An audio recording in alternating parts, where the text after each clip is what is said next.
ಮಾತಾಡಿಸ್ತಾ ಹೋಗ್ತೀನಿ ಸರ್. ಈ ರೀತಿ ಕಲಾವಿದರಿಗೆ ಯಾವತ್ತೂ ಸಾವಿಲ್ಲ ಅನ್ನುವಂತಹ ಮಾತು ನಾವು ಕೇಳ್ತಾನೆ ಇರ್ತೀವಿ. ಬಟ್ ಈ ಮಾತಿಗೆ ಇವತ್ತು ಬಿ ಸರೋಜಾದೇವಿ ಅಂದ ತಕ್ಷಣ ನಿಮಗೇನು ನೆನಪಾಗುತ್ತೆ? ಅವ್ರು ಮಾಡಿರುವಂಥ ಎಲ್ಲ ಚಿತ್ರಗಳು, ಅವ್ರು ಮಾಡಿರುವಂಥ ಎಲ್ಲ ಸಾಧನೆಗಳು, ಅವ್ರು ಮಾಡಿರುವಂಥ ಎಲ್ಲ ಸಮಾಜ ಸೇವೆಗಳು, ಜೊತೆಗೆ ನಾನು ಅವ್ರಿಗೆ ಡೈರೆಕ್ಟ್ ಮಾಡಿದಂಥ ಕೊನೆಯ ಚಿತ್ರದಲ್ಲಿ ಅವ್ರು ಆ್ಯಕ್ಟ್ ಮಾಡಿದಂಥ ಎಲ್ಲ ಸನ್ನಿವೇಶಗಳು ನೆನಪಾಗುತ್ತೆ. Greatest lady, greatest artist and ಆಗಲೇ ಪ್ಯಾನ್ ಇಂಡಿಯನ್ ಹೀರೋಯಿನ್ ಅವರು. ಎಲ್ಲ ಭಾಷೆಗಳಲ್ಲೂ ಎಲ್ಲ ಸೂಪರ್ ಸ್ಟಾರ್ಗಳಲ್ಲೂ ಗಳ ಜೊತೆನೂ ಸ್ಕ್ರೀನ್ ಶೇರ್ ಮಾಡಿದಂಥ ಬಿಗ್ಗೆಸ್ಟ್ ಆ್ಯಕ್ಟರ್. ಸೊ ಅವ್ರಿಗೆ ಅವ್ರ ಕೊನೆಯ ಚಿತ್ರ ನಾನು ಡೈರೆಕ್ಟ್ ಮಾಡಿದ್ದೀನಿ ಅಂತ ಹೇಳ್ಕೊಳ್ಳೋದಕ್ಕೆ ನಿಜವಾಗ್ಲೂ ನನಗೆ ಅಪಾರವಾದಂಥ ಹೆಮ್ಮೆ ಇದೆ. ಬಟ್ ಇವತ್ತು ದುಃಖನೂ ಇದೆ. ಅವರು ಇವತ್ತು ನಮ್ಮನ್ನೆಲ್ಲರನ್ನೂ ಅಗಲಿದ್ದಾರೆ. ಬಟ್ ಅವರ ವರ್ಕು, ಅವರ ಒಂದು ಸಮಾಜ ಸೇವೆಯಿಂದ ಅವ್ರು ಯಾವತ್ತೂ ಜೀವಂತವಾಗಿರ್ತಾರೆ ಅಂತ ಹೇಳೋದಕ್ಕೆ ಇಷ್ಟಪಡ್ತೀನಿ. ಕೊನೆಯದಾಗಿ ಯಾವಾಗ ಭೇಟಿಯಾಗಿದ್ರಿ, ಏನು ಮಾತಾಡಿದ್ರಿ? ನಾನು ಕೊನೆಯದಾಗ ಅವ್ರನ್ನ ಒಂದು ಇವೆಂಟಲ್ಲಿ ಭೇಟಿಯಾಗಿದ್ದೆ.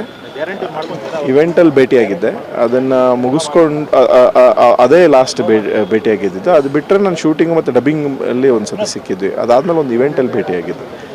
ತೆರೆ ಮೇಲೆ ಬಂದಿರುವಂಥದ್ದು ತಂದೆ ತಾಯಿ ಮತ್ತು ಮಗ ಅನ್ನುವಂಥ ರೀತಿಯಲ್ಲಿ ಅಪ್ಪು ಸರ್ ಇರ್ಬೋದು, ಬಿ ಸರೋಜಾದೇವಿ, ಆ ಸ್ಕ್ರೀನ್ ಶೇರಿಂಗ್ ಬಾಂಡಿಂಗ್ ಬಗ್ಗೆ ನಿಜವಾಗ್ಲೂ ಅಂದರೆ ಅಪ್ಪು ಸರ್ಗೆ ಈ ಕ್ಯಾರೆಕ್ಟ್ರು ಈ ಥರ ಸರೋಜಾದೇವಿ ಅಮ್ಮ ಕೈಲಿ ಮಾಡಿಸ್ತಿದ್ದೀವಿ ಅಂದಾಗ ತುಂಬ ಎಕ್ಸೈಟ್ ಆಗಿಬಿಟ್ಟಿದ್ರು ಅಪ್ಪು ಸರ್.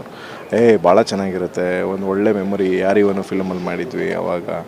ಇನ್ಫ್ಯಾಕ್ಟ್ ನಾವು ಶೂಟಿಂಗ್ ಮಾಡಬೇಕಾದ್ರೆ ಆ ಎಲ್ಲ ನಾಸ್ಟಾಲಜಿಕ್ ಡೇಸ್ನ ನೆನಪಿಸ್ಕೊತಾ ಇದ್ರು ಇಬ್ಬರೂ. ಸರೋಜಾದೇವಿ ಅಮ್ಮ ಅವರು ಇಡೀ ಶೂಟಿಂಗ್ ಯೂನಿಟ್ಟಿಗೆ ಒಂದು ದಿವಸ ಮನೆಯಿಂದ ಅಡುಗೆ ಮಾಡಿಸ್ಕೊಂಡು ತಂದಿದ್ರು ಎಲ್ಲರಿಗೂ, ವೆಜ್ಜು ನಾನ್ ವೆಜ್ ಎಲ್ಲರಿಗೂ. ಒಂದು ದಿವಸ ಪಾಪ ಲೇಟಾಗಿ ಬಂದುಬಿಟ್ರು 30 ಮಿನಿಟ್ಸ್. ಸೊ ಅವಾಗ ಪಾಪ ಕೈ ಮುಗಿದು ಎಲ್ಲರಿಗೂ ಸಾರಿ ಕೇಳೋದು. ಆ ಹ್ಯುಮಿಲಿಟಿ ಇದೆಯಲ್ಲ, that humility made us very small. Actually ಅಯ್ಯೋ ನಾವು ಏನೋ ಇನ್ನೂ ಮಾಡದೇ ಇರೋ ಇಷ್ಟೆಲ್ಲ ಅನ್ಕೊತೀವಿ, ಬಟ್ ಅಷ್ಟು ಸಾಧನೆ ಮಾಡಿನೂ ಆ ಹ್ಯುಮಿಲಿಟಿ ಅವಶ್ಯಕತೆ ಇರಲಿಲ್ಲ ಎಲ್ಲರಿಗೂ ಸಾರಿ ಕೇಳೋದು. ಇನ್ಫ್ಯಾಕ್ಟ್ ಅವರು ಈ ತಮಿಳ್ನಾಡಲ್ಲಿ ತುಂಬ ದೊಡ್ಡ ಫೇಮಸ್ ಇದವರು. ಅವರಿಗೆ ಕನ್ನಡದ ಕಿಳಿ ಅಂತಲೇ ಒಂದು ಟೈಟಲ್ ಇದೆ ಅವ್ರ ಹತ್ರ. ಸೊ ತುಂಬ ನೋವಾಗುತ್ತೆ. ಬಟ್ ಭಗವಂತ ಅವರಿಗೆ ಅವರ ವರ್ಕು ಗ್ರೇಟೆಸ್ಟ್